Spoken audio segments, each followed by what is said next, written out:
देखा आपने, ये हैं हमारे देश के एयरपोर्ट्स के आज के हालात। इंडिगो संकट अब पूरी तरह से बेकाबू होता दिख रहा है। देश के तमाम एयरपोर्ट्स पर हालात इतने बिगड़ गए हैं कि यात्रियों और स्टाफ के बीच हाथापाई तक की नौबत आ गई है। एयरपोर्ट पर सोशल मीडिया पर सामने आए वीडियो, उसमें रोते हुए यात्री स्टाफ से भिड़ते हुए नजर आ रहे हैं। हालात ये हो गए हैं कि जो सीआरपीएफ के जवान हमारी सुरक्षा के लिए तैनात रहते हैं, पब्लिक उन पर ही टूट पड़ी।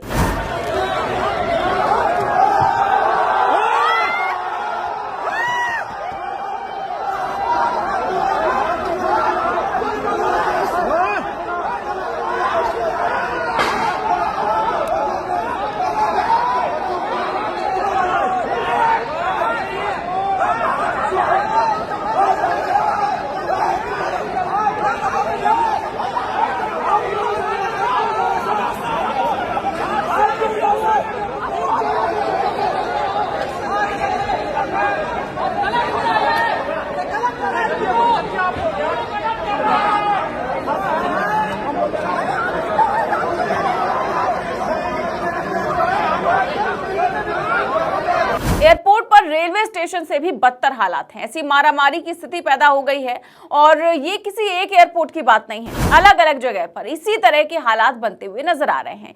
ये इस देश के आम लोग हैं जो इस देश के सीआरपीएफ जवानों के साथ भिड़ रहे हैं।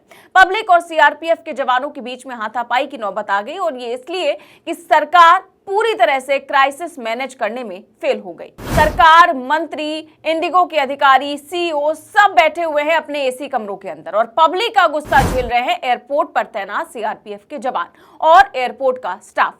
और इस पूरे मैस के लिए, इस पूरी अफरा तफरी के लिए, इस पूरे फेलियर के लिए अगर कोई जिम्मेदार है तो वो है हमारे माननीय प्रधानमंत्री मोदी जी और उनके मंत्री राम मोहन नायडू, क्योंकि इन्हीं की बेपरवाही के चलते देश के एविएशन सेक्टर पर इतना बड़ा धब्बा इंडिगो ने लगाया है।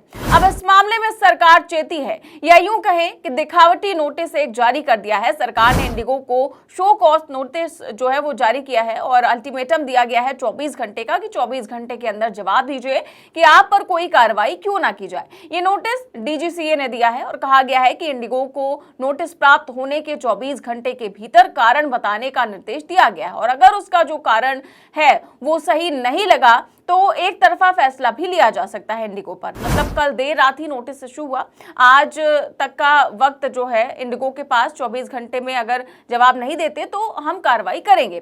इस शो कॉज नोटिस को पूरा का पूरा गोदी मीडिया ऐसे प्रचारित कर रहा है कि अब एक्शन में आ गई मोदी सरकार, एक्शन मोड में आ गई, अब इंडिगो को इसके परिणाम भुगतने पड़ेंगे। तो इंडिगो को तो इसके परिणाम भुगतने ही चाहिए, उस पर जुर्माना लगाकर, टॉप मैनेजमेंट पर कानूनी कार्रवाई करके।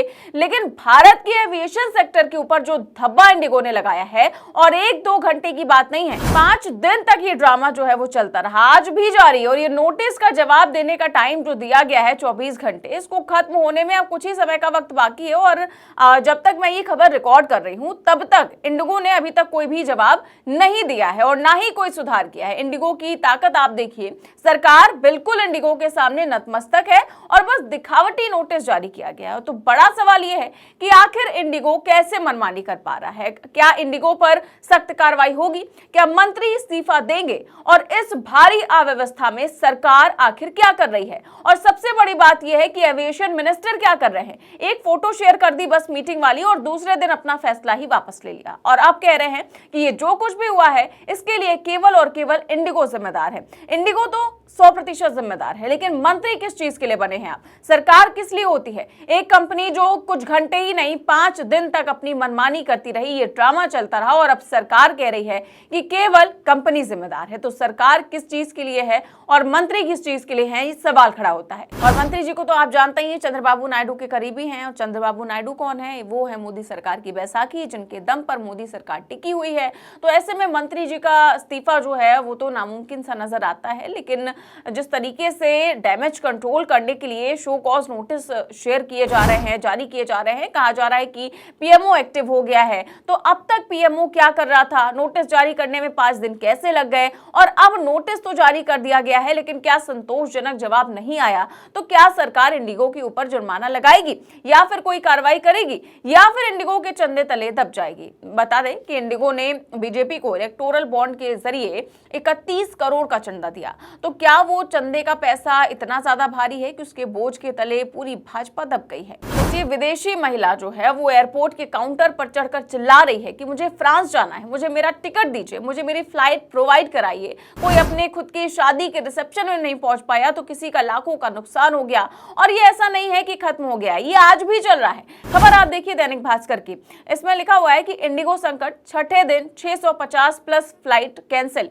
रात 8 बजे तक पैसा रिफंड करने के निर्देश, सरकार ने पूछा बताएं आप पर एक्शन क्यों ना हो। तो आज भी इतनी फ्लाइट्स कैंसिल कर दी गई लेकिन सरकार की तरफ से कोई एक्शन नहीं लिया गया। लेकिन एक एयरलाइन इतना मनमानी कर कैसे पा रही है, क्यों ऐसा हुआ, सुनिए कांग्रेस प्रवक्ता पवन खेड़ा को। दोस्तों, एयरपोर्ट्स पे आज भारत के एयरपोर्ट्स पे जो हालत है, हम सब भुक्तभोगी हैं, रोज टीवी पर देख रहे हैं या खुद महसूस कर रहे हैं। जिस देश में प्रधानमंत्री हर 3-4 महीने में एक नारा लाते हैं, उस देश में एक नारा चला कि हवाई चप्पल पहनने वाले लोग अब हवाई यात्रा कर सकेंगे। आज एयरपोर्ट्स पे जूते चप्पल चल रहे हैं, यात्री और एयरलाइंस के बीच में घमासान मचा हुआ है। ये स्थिति कैसे उत्पन्न हुई? मोनोपोलीज यानी कि एकाधिकार या डुओपोलीज यानी कि 2 लोगों के हाथ में एक सेक्टर पूरा आपने दे दिया। इंडिगो और टाटा मिलकर इस देश के 92% एयर ट्रैफिक कंट्रोल करते हैं, वायुयान उनके पास है, सर्विस वो देते हैं। इसमें से 64% सिर्फ इंडिगो के पास है, 64% सिर्फ एक कंपनी के पास है। राहुल गांधी बार बार मोनोपोलीज और डुओपोलीज के खिलाफ इसीलिए बोलते आए हैं क्योंकि अंत में मोनोपोलीज और डुओपोलीज उपभोक्ता के हितों की रक्षा नहीं करती, वो अपने हितों की रक्षा करती है। वो सरकार को ब्लैकमेल कर सकती है, सरकार की नीतियां वो निर्धारित कर सकती है, और यही हर सेक्टर की हाल होता जा रहा है। आप देखिए पावर सेक्टर, आप देखिए टेलीकॉम सेक्टर, आप देखिए रिटेल सेक्टर, और एयरलाइंस की तो बात हम कर ही रहे हैं। तमाम सेक्टर्स 1 या 2 लोगों के हाथ में दे दिए। यह मानसिकता है। मानसिकता क्या है? मानसिकता है कि पार्टी 2 लोग कंट्रोल करेंगे, सरकार 2 लोग कंट्रोल करेंगे, पूरे देश का व्यापार 2 लोग कंट्रोल करेंगे। अंत में उसका लाभ उन्हीं 2 लोगों को मिलता है या सरकार में जो 2 लोग बैठे हैं उनको मिलता है, मुझे और आपको नहीं मिलता। नागरिक उड्डयन मंत्री कौन है ये मायने भी नहीं रखता, क्योंकि जो एक सरकारी एयरलाइंस थी वो आपने प्राइवेटाइज कर दी। हम उसके खिलाफ नहीं है, आपने प्राइवेटाइज कर दिया, कोई बात नहीं, मोनोपोलीज तो मत होने दीजिए। अहमदाबाद में वायु दुर्घटना हुई, मोदी जी हाथ पीछे बांध के घूम रहे थे, फोटो शूट हो रही थी, हम सबने देखा। उसके बाद नागरिक सुरक्षा पे बहुत बड़ी बात हुई, 1 साल हो गया, होने वाला है। नागरिक सुरक्षा के लिए डीजीसीए ने एक सर्कुलर निकाला, नई गाइडलाइंस निकाली, लेकिन डुओपोलीज हैं, इंडिगो ने हाथ खड़े कर दिए कि हम ये गाइडलाइंस नहीं फॉलो कर सकते। आज एयरपोर्ट्स पे स्थिति ये इसीलिए बनी है। आज कुछ देर पहले सरकार ने घुटने टेक दिए, एक कंपनी के सामने घुटने टेक कर वो गाइडलाइंस विड्रॉ कर ली। ये स्थिति इस देश की बन रही है। मेरे और आपकी सुरक्षा, मेरी और आपकी हित किसी को कोई चिंता नहीं है। सबको चिंता है कि हम 2, हमारे 2 सब बचे रहें। इससे अगर बचना है तो सरकार पे हमें दबाव डालना पड़ेगा। राहुल गांधी की बात, मोनोपोलीज और डुओपोलीज के खिलाफ जो वो आवाज उठाते हैं, उस आवाज को मजबूत करना पड़ेगा। जय हिंद। तो पवन खेड़ा का कहना है कि आज एयरपोर्ट्स पर जो हो रहा है वो नतीजा है मोनोपोली का।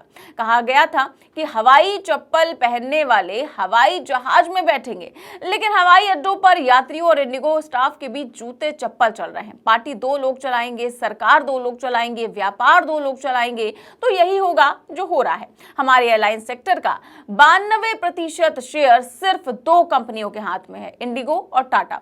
इसीलिए सरकार इनके आगे नतमस्तक है। जिसका परिणाम अब देश की जनता भुगत रही है।